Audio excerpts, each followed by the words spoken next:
Yes, thank you, Chairman. There is little in the spring budget memorandum that makes us happy. For example, we read that an extra 2.5 billion is being spent on support for Ukraine. 2.5 billion euros, Chairman, extra. In total, the Cabinet is providing 6 billion euros in support just this budget year alone, both military and non-military, to Ukraine. An enormous amount. Almost as much as we spend on social assistance in the Netherlands each year in total.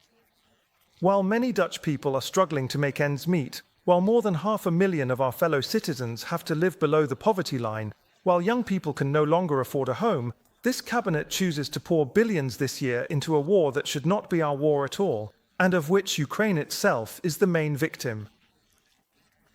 6 billion euros. Just as much money, in fact, as is going this year to all Dutch people who have to get by on social assistance. We also read further, Chair, in this spring memorandum that the Netherlands has to pay and contribute more than expected to all kinds of international and supranational organizations, including the European Union, NATO, the OECD, and the United Nations. This is partly caused by the fact that both the US and Russia, very sensibly, have chosen to withdraw from these kinds of international bodies, leaving a financial gap in the budget that, among others, the Netherlands has to fill. Meanwhile, and this is a major concern for us, Chair, the government, the state, just keeps on growing. Even, or perhaps especially, under this so-called right-wing cabinet. Collective expenditures, meaning the percentage of our national income spent by the state, are expected to rise from 43.5% in 2024 to 46.3% in 2033. But this does not yet include the additional spending that this cabinet intends to allocate to defense.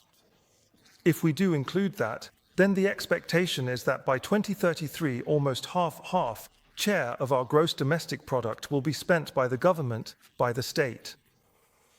Even in the Den Uyl era, collective expenditures as a percentage of our national income remained below 50%.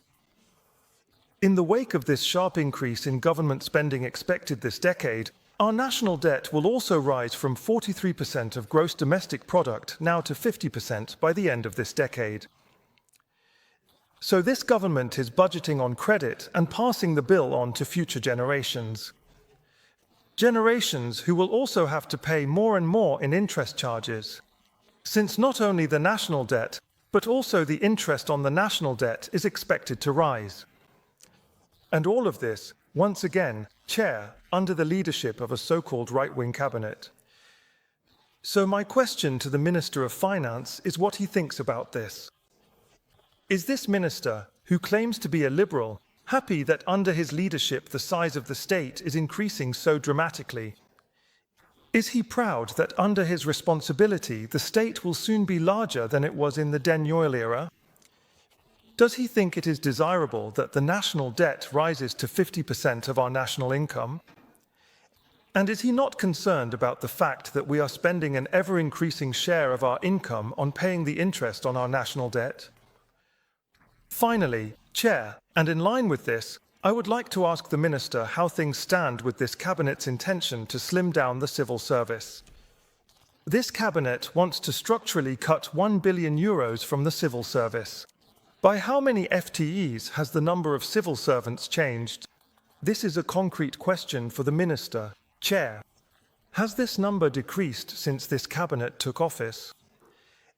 And why is it still not possible to meet the RUB norm of a maximum of 10% external and therefore expensive hiring? External hiring amounts to no less than 20% of the total wage costs for the Ministry of Finance, which is the ministry of this minister. That's double what is allowed. How is this possible? I would like to ask the Minister of Finance this question. Finally, and what is he going to do about it? We look forward to the Minister's answers. Chair.